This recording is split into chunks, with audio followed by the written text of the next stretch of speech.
بعد كل اللي سمعته، قوة، علم، غيب، خلينا نسأل سؤال أبسط لكنه أخطر من كل اللي فات. ماذا لو الأهرامات ما اتبنتش عشان الأرض؟ ماذا لو اتبنت عشان السماء؟ الهرم الأكبر متوجه بدقة شبه كاملة نحو الشمال الحقيقي، الخطأ أقل من 0.05 درجة. دقة إحنا نفسنا بنحتاج أجهزة ليزر حديثة عشان نوصل لها، من غير بوصلة مغناطيسية، من غير أقمار صناعية، من غير GPS. حزام أوريون.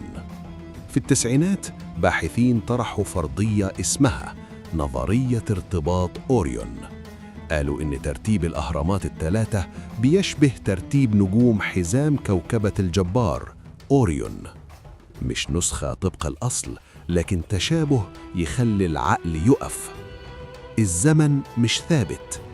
الأغرب إن التطابق يكون أدق لما نرجع بالزمن آلاف السنين بسبب ظاهرة اسمها تقدم محور الأرض.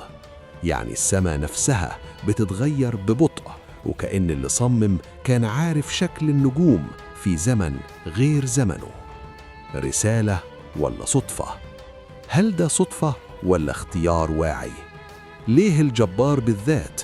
ليه مش أي كوكبة تانية؟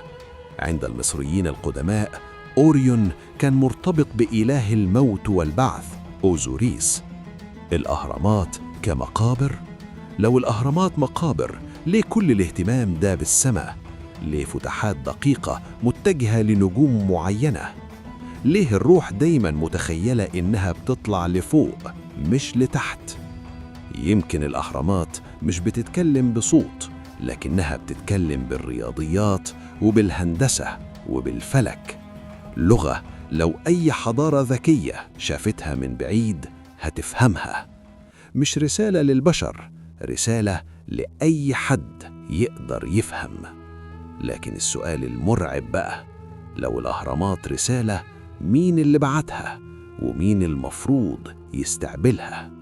في الفصل الجاي هنواجه آخر وأخطر احتمال، احتمال العلم نفسه بيحاول يهرب منه.